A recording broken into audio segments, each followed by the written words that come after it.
916 బంగారు ఆభరణాల making ఛార్జీలపై flat 50% భారీ తగ్గింపు. చెన్నై షాపింగ్ మాల్లో దంతేరాస్ వేడుకలు. నమస్తే రమగారు. నమస్తే జయ. రమగారు, 40స్లోకి వచ్చేసిన తర్వాత ఒక చిన్న చిన్న కన్ఫ్యూజన్స్ అండి. ఎలా అంటే కొంతమంది ఏమో చాలా అంటే అప్పటి వరకు ఉన్నవన్నీ వదిలేస్తారు. మనం ఏదో పెద్ద తరహా వచ్చేసింది, 40లోకి వచ్చేసాం కదా అనే ఒక ఫీల్లో ఒక మంచి చీర కట్టుకోవటం కానీ అంటే కలర్ఫుల్గా కనిపించకపోవటం, డల్నెస్లోకి వచ్చేస్తారు కొంతమంది. మరి కొంతమంది ఏమో సాధారణంగానే ఉంటారు. ఇంకా ఇప్పుడే మనం యంగ్ అనే ఒక ఫీల్లో కొత్త కొత్త మార్పులు వింత వింత పోకళ్ళకి పోతూ ఉంటారు. వీళ్ళు వాళ్ళని చూసినా వాళ్ళు వీళ్ళని చూసినా ఒక్కసారి జల్లుమంటుంది. ఇద్దరికి అలానే ఉంటుంది, సేమ్ ఫీల్. అసలు ఎలా ఉండాలి 40స్లోకి వచ్చాక? ఇవి ఒక జర్క్ వస్తుంది జయ. ఈ 40s వీళ్ళకి ఆడపిల్లలు ఉన్నారనుకో, ఆడపిల్లలు ఉంటే పిల్లలు పెరిగిపోతారు. అవునవును. ఆడపిల్లలు 13, 14 వచ్చేసరికి తెల్లంత సైజులోకి వచ్చేస్తారు. ఇంచుమించుగా అమ్మ డ్రెస్సులన్నీ వేసేసుకుంటారు, అమ్మ నగలు పెట్టేసుకుంటారు, అమ్మ చీరలు కట్టేసుకుంటారు. దాంతో తల్లులకి ఏమనిపిస్తుంది అంటే తమకి కొంచెం ఓల్డ్ అయ్యామని అనిపిస్తూ ఉంటుంది. దాని తోడు చుట్టుపక్కల ఉంటారు, లేకపోతే భర్తలు కూడా ఇంకా పిల్లని ఎంత అయింది నీకెందుకు వేషం అలాంటి. వీళ్ళకు కూడా కొంచెం ఆడపిల్లలకి కాస్త ఏమైనా బంగారం కొనాలని, దానికే చీరలు కొనాలని, చీరలు ఇప్పటి నుంచి కొని పెట్టాలని, ఇద్దరు ముగ్గురు తోడుకోడళ్ళు ఆడపడుచులు కజిన్స్ దగ్గరగా ఉన్నారనుకో, మనకెందుకు పిల్లకి ఇలాంటి ధోరణిలోకి వచ్చి ఒక 42, 43, 44 వచ్చేసరికల్లా వీళ్ళు పెద్ద పెద్ద ఇయర్ రింగ్స్ మానేస్తారు. తర్వాత ఏమో కొంచెం పల్చటి చీరలు మానేస్తారు, కాస్త ఫిగర్ హగ్గింగ్గా దగ్గరగా ఉండే డ్రెస్సులు మానేస్తారు, చెప్పుల దగ్గర నుంచి మార్చేసుకుంటారు జయ. చెప్పుల దగ్గర నుంచి ఓల్డ్ స్టైల్లోకి వచ్చేస్తారు. బాగానే ఉంటుంది. ఇలా నడుస్తుంటే కొంతకాలం నడుస్తుంది. సడన్గా వీళ్ళకు ఒకరోజు వాళ్ళ క్లాస్మేట్ కనిపిస్తుంది. ఈ క్లాస్మేట్ మన ఈ మధ్య ఎవరో చక్కటి అందమైన సింగర్లాగా నాజుగ్గా చిన్నగా బొమ్మలాగా ఉండి చక్కగా ఏదో మంచి డ్రెస్ వేసుకుని టింగు రంగా మనకు అనిపించింది అనుకో, కడుపులో మండిపోతుంది. ఎంత కష్టంగా ఉంటుందంటే ఆ వచ్చింది ఊరుకోకుండా ఏమిటో ఇలా తయారయ్యావు అంటుంది. అనేసరికి చాలా దుగ్ధంగా ఉంటుంది. అది కరెక్టో నేను కరెక్టో అర్థం కాదు. అలాగే ఉండాలా, ఇప్పుడే కదా మనం జీవించాలి అన్నట్టుగా ఉండాలా, లేకపోతే ఇట్లా కొంచెం పెద్ద మనిషి తరహాగా అని మనం అనుకుంటున్నాం కదా, ఈ తరహాలో ఉండాలా, మనకి ఎప్పటికీ అర్థం కాదు. అయితే రమగారు, ఉద్యోగాలు చేసే మహిళలను తీసుకుందాము. కనీసం ఒక 25-30 లోపు పెళ్ళయింది అనుకుందాం. 30 నుంచి 40 లోపు పిల్లలు పుట్టడం, మళ్ళీ మన బాడీ మనకి వచ్చే అవకాశాలు రావటం, 1-2 డెలివరీస్, ఈ కార్యక్రమాలన్నీ అయిపోతాయి కదా. 40 దగ్గర పడుతున్న దగ్గర నుంచే మన ఫిగర్ మీద మనం కాన్సన్ట్రేట్ చేయగలుగుతాం. ఎవరు ఉద్యోగాలు చేసే మహిళల సంగతి నేను చెప్తున్నా. అలాంటప్పుడు వాళ్ళకి ఎలాంటి ఆలోచన ఉంటుందంటే జనరల్గా సరే ఒక 10 ఏళ్ళు వెనక్కి వెళ్ళిపోయింది కెరీర్ మొత్తం, మళ్ళీ మనం రీస్టార్ట్ చేస్తున్నాం, మళ్ళీ మనం నలుగురిలోకి వెళ్తున్నాం, ఉరుకులు పరుగులు పెట్టాలి, అందులో భాగంగా మనం కూడా ఫిట్గా ఉండాలి అనే ఆలోచన వచ్చేస్తుంది. ఇప్పుడు ఫిట్ సరే, పాటుగా అన్ని మార్పులు చేర్పులు చేస్తుంటారు.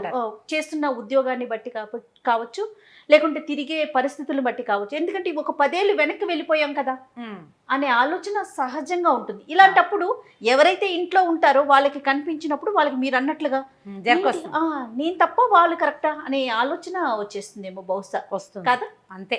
అయితే ఏంటంటే ఇప్పుడు ఏజ్ తోటి పెద్ద ఆలోచన చేయకూడదు ఈ రోజుల్లో. ప్రస్తుత సమాజం ఎట్లా ఉందంటే ఇప్పుడు ఏజ్ తోటి సంబంధం లేకుండా నువ్వు గౌన్ వేసుకుని తిరగమని చెప్పరు ఎవరు. చిన్నపిల్లలాగా ఫ్రాక్ వేసుకుని తిరగలేము. కాకపోతే ఈ రోజులకు తగినట్టుగా ఎంతో కొంత మనం స్టైలిష్గా ఉండొచ్చు. దానివల్ల ఏంటంటే ఇప్పుడు ఈ ఏమంటారంటే మిడ్ లైఫ్ క్రైసిస్, నడి వయసులో వచ్చే ఇబ్బందులు, ఇవి శారీరకమైన ఇబ్బందులు 50 దగ్గర పడేసరికి వస్తాయి. 40లో వచ్చేది ఏంటంటే మానసికమైన అశాంతి, ప్రశాంతత కోల్పోతారు జయ. ఏ విషయాలకంటారు? ఓల్డ్ ఏజ్ వచ్చేస్తుంది అనిపిస్తుంది కదా, వయసు పెరిగిపోతుంది, పీరియడ్స్కి సంబంధించిన ఇబ్బందులు వస్తాయి, దానికి తోడు ఈ షాక్ ఒకటి తగులుతూ ఉంటుంది. ఇది ఒక డ్రామా ఎప్పటికప్పుడు.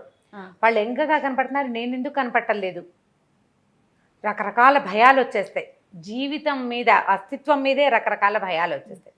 ఈ భయాల్ని జయించండి. లాస్ట్ టైం చాలా రోజుల క్రితం మనం ఒక వీడియో చేసాం, నువ్వు లేవు నేను ఒకదాన్ని చేశాను. కొత్తది ట్రై చేయండి, మార్పును తెచ్చుకోండి జీవితంలోకి, ఏదైనా చెయ్యాలనుంటే చేసేయండి అని.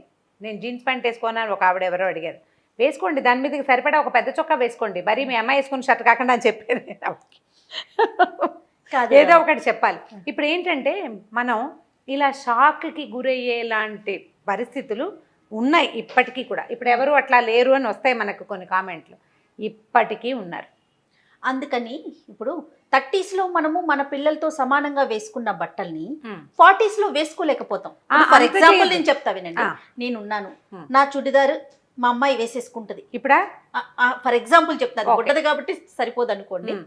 అదే 40s మేమిద్దరు షేర్ చేసుకోలేకపోతాం. నాకు ఒకలాంటి భావన వచ్చేస్తుంది, పిల్ల వేసుకునేది నేను వేసుకున్నా లేదా నేను వేసుకునేది అది వేసుకుంటాను, చూసే వాళ్ళు ఏమనుకుంటారో అనే ఒక ఆలోచన రాదంటారా మరి? వస్తుంది. ఇప్పుడు పిల్ల వేసుకునేదంటే వీటికి కొంత కన్జర్వేటివ్ థింగ్స్ కొన్ని ఉంటాయి కదా జయ.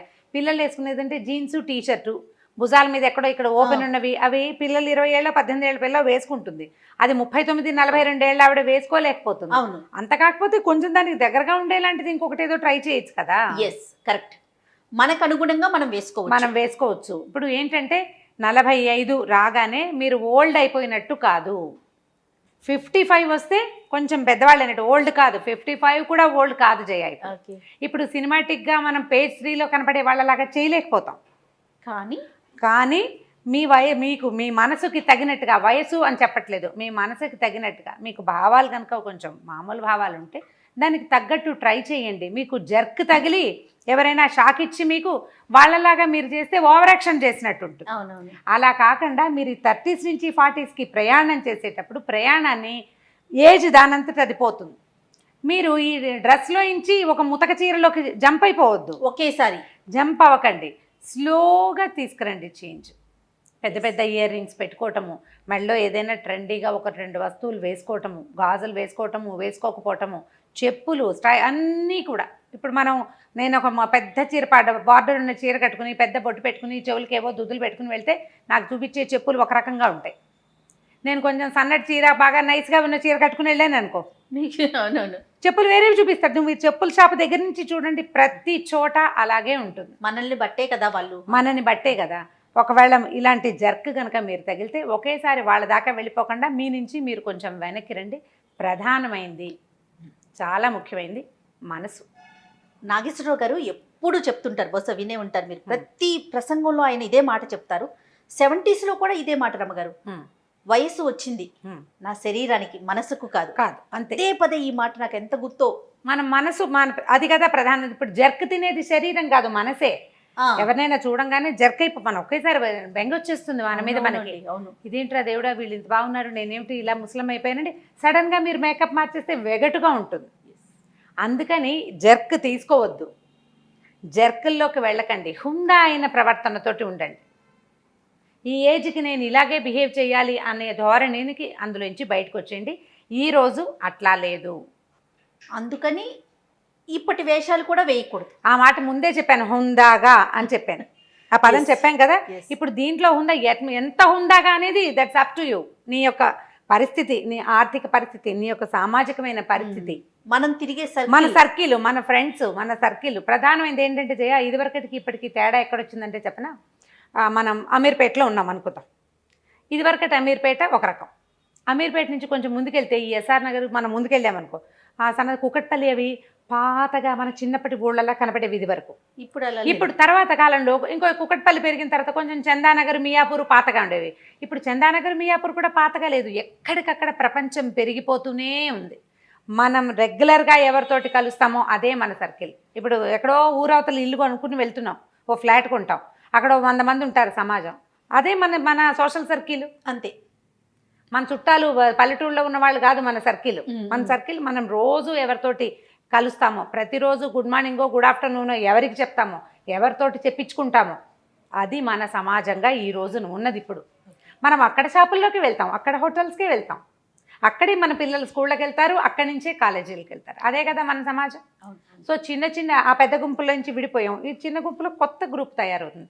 వాళ్ళంతా కాకపోయినా మీరు వెనకబడి ఉన్నానని మీకు అనిపిస్తే, ఇది నేను అందరినీ ఈ పని చేయమంటున్నానని మీరు ఎంకరేజ్ చేస్తున్నానని భావించద్దు.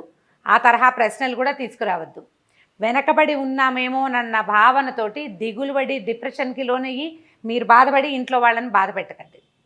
వెనకబడి ఉన్నామనిపిస్తే పెద్ద స్టెప్పులు తీయద్దు, 1 స్టెప్ తోటి ముందుకెళ్ళండి. ఏదైనా సరే ఒక స్టెప్, స్లోగా స్టెప్స్లో, బేబీ స్టెప్స్లో నుంచి పెద్ద స్టెప్పులు వెళ్ళండి నిదానంగా. ప్రధానమైనది జర్క్స్ తీసుకోవద్దు. మిడ్ లైఫ్లో జర్క్లు చాలా ప్రమాదకరం, దానివల్ల విపరీతమైన డిప్రెషన్స్ వస్తాయి. ఈ వచ్చే మిడ్ లైఫ్లో వచ్చేటువంటి డిప్రెషన్స్ హార్మోనల్ ఇంబ్యాలెన్స్కి కారణం ప్రధాన కారణం అవుతాయి. ఒకటి హెయిర్ లాస్, ఇంకా తొందరగా ఏజింగ్లోకి వెళ్ళిపోతారు, వయసును ఇంకా పెంచేసుకుంటారు మీరు. కాబట్టి ఆ పరిస్థితుల్లోకి వెళ్ళబోకండి. జర్క్ తినకుండా ఉండాలంటే ఏం చెయ్యాలో చూడండి. తప్పకుండా. అంతే. నమస్తే రమ్య గారు. నమస్తే జయ.